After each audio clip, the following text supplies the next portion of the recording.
I now give the floor to the distinguished representative of Indonesia to introduce an address by the head of state. Mr. President, Excellencies, I have the honor to introduce the pre-recorded statement by His Excellency Joko Widodo, President of the Republic of Indonesia, at the 75th session of the United Nations General Assembly. His Excellency President Joko Widodo.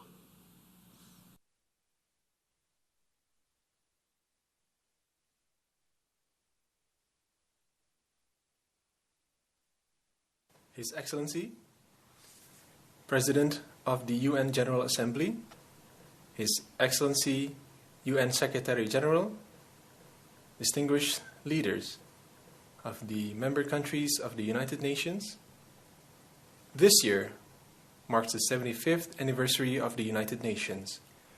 75 years ago, the UN was born so that a great war, the Second World War, will not happen again. 75 years ago, the UN was also established to create a world that is more peaceful, stable, and prosperous. Because war will benefit no one. There is no point of celebrating victory among ruins. There is no point of becoming the largest economic power in the midst of a sinking world. Mr. President, in this 75th anniversary of the UN, we must ask ourselves, have we succeeded in creating the world that we dreamed of? I believe all of us will have the same answer, not yet. Conflicts are still happening all over the world. Poverty and even hunger are still suffered by many. The principles of the UN Charter and international law are often neglected, including respect for sovereignty and territorial integrity. All of us are concerned with the situation.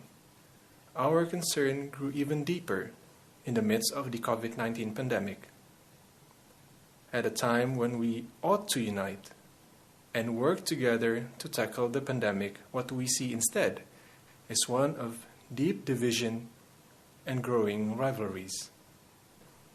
Whereas in fact, we must unite and always promote a win-win approach in building relations among states that is mutually beneficial.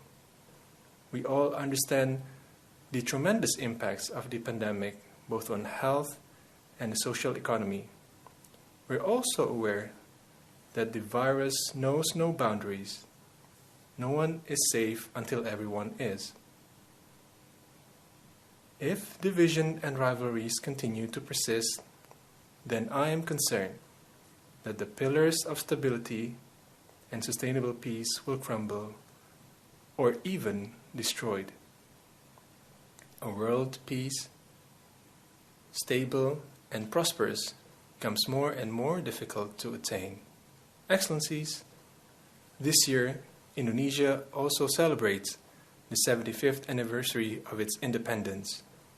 It has always been our commitment Indonesia will continuously contribute to world peace as mandated by our Constitution. Indonesia will continue to play a role as bridge builder, as part of the solution. Consistently, this commitment is continuously upheld, including throughout Indonesia's membership at the UN Security Council. The spirit of cooperation will continue to be promoted by Indonesia, the spirit which provides mutual benefits to all parties and leave no country behind. No one, no country should be left behind. The respect for equality was also emphasized by Indonesia's founding father, Bung Karno, during the Asia-Africa Conference in Bandung in 1955, that gave birth to the Bandung Principles. Until now, the Bandung Principles are still relevant, including in peaceful settlement of disputes, promotion of cooperation, and respect for international law.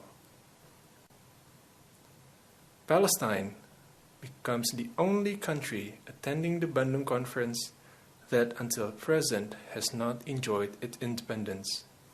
Indonesia consistently supports Palestine to gain its rights. In our region, along with other ASEAN member countries, Indonesia continues to maintain Southeast Asia as a peaceful, stable, and prosperous region. On its 53rd anniversary, on 8th of August of 2020, ASEAN reaffirmed its commitment to continue maintaining peace and stability in the region. The same spirit of cooperation and peace was put forward by Indonesia to a wider region, the Indo-Pacific region, through the ASEAN Outlook on the Indo-Pacific. Excellencies, against this current global situation, allow me to convey a few thoughts. First, the UN should continue to improve itself through reforms, revitalization, and efficiency. The UN needs to prove that multilateralism delivers, especially during the time of crisis. The UN needs to be more responsive and effective in tackling global challenges, and all of us bear the responsibility to further strengthen the UN so that the UN remains relevant and contributive in keeping with the challenges of time. The UN is not a mere building in the city of New York. Rather, it represents an ideal and shared commitment of all nations to realize world peace and prosperity for our future generations. Indonesia has an unwavering faith in the United Nations and multilateralism. Multilateralism is the only way that could guarantee equality.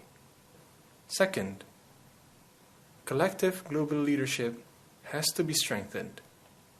We're all aware that when it comes to relations among countries in international relations, every country always protects their national interests. However, we must not forget that all of us have the responsibility to contribute to be part of the solution for peace, stability, and prosperity of the world. This is where the UN should play a role to strengthen collective global leadership. The world needs the spirit of collaboration and a stronger global leadership to create a better world. Third, cooperation in tackling COVID-19 must be strengthened in terms of the health aspects as well as the socio-economic effects. Vaccine will be the game changer in the war against the pandemic. We need to work together to ensure that all countries have equal access to a safe vaccine with affordable price. In the long term, the management of a resilient global health system needs to be further improved. The resilience of global health system based on national health resilience will determine the future of our world. From the economic perspective, the gradual reactivation of economic activities needs to start by correcting the shortcomings of our global supply chain today. Reactivation of the economy must prioritize the health of all citizens of the world. A healthy world, a productive world, needs to be our priority. All of these will only be achieved if all of us continue to work together, and work together. Let us solidify our commitment and consistently carry out our commitment to work together. That is all from me. I thank you.